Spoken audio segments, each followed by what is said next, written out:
Je pense pouvoir parler au nom de nous tous, de chaque juif sur cette terre, de chaque être humain décent et profondément bienveillant sur cette planète. Nos cœurs sont profondément brisés et nos yeux sont remplis de larmes amères et douloureuses. Que nous ayons vu toutes les images ou non face aux atrocités qui ont été commises, comment cela ne pourrait-il pas briser notre cœur? Mais ne vous y trompez pas, un cœur véritablement brisé et des larmes sincères ne sont absolument pas le signe d'une quelconque faiblesse personnelle ou d'une défaite irrémédiable.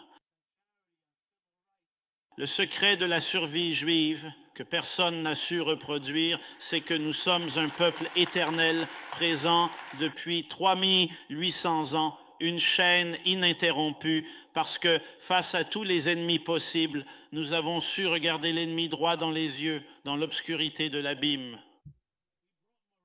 Nous avons tout fait pour combattre l'ennemi, mais surtout, nous n'avons jamais été définis par eux. Nous ne sommes jamais devenus leurs victimes. Nous avons été définis par notre vocation, notre destinée spirituelle et notre mission transcendante. C'est cela le secret.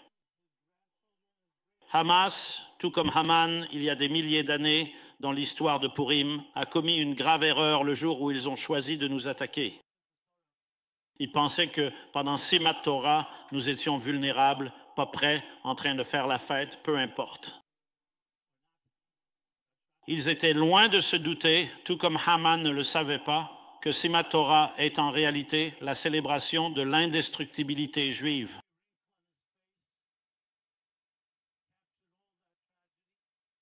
Simat Torah est célébrée précisément parce qu'elle est née des tables brisées.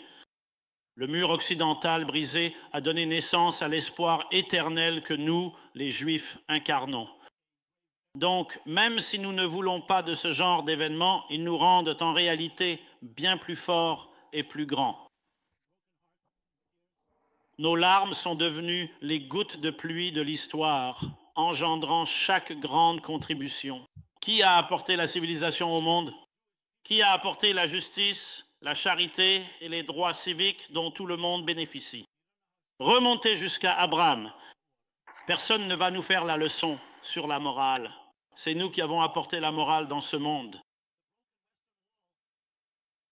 Je me souviens d'un survivant de la Shoah, Abraham Zuckerman, l'un des premiers soutiens de l'Agamander, qui m'a raconté un jour les tragédies qu'il avait vécues, la perte de toute sa famille et la colère qu'il portait en lui. Et je me souviens d'avoir regardé dans ses yeux ardents chaque ride de son visage reflétant toute cette tragédie. Et je lui ai dit, « Alors, tu ne veux pas te venger ?» Il a répondu, « Absolument. » Et vous savez ce qu'il a dit?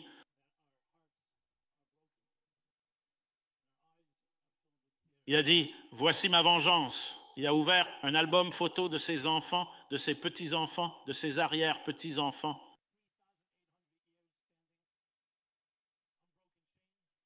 Je pense que nous comprenons tous ce que cela signifie. Oui, nous menons les guerres que nous devons mener, mais il y a quelque chose de bien plus grand.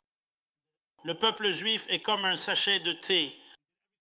On ne sait pas à quel point il est fort tant qu'on ne le plonge pas dans l'eau bouillante.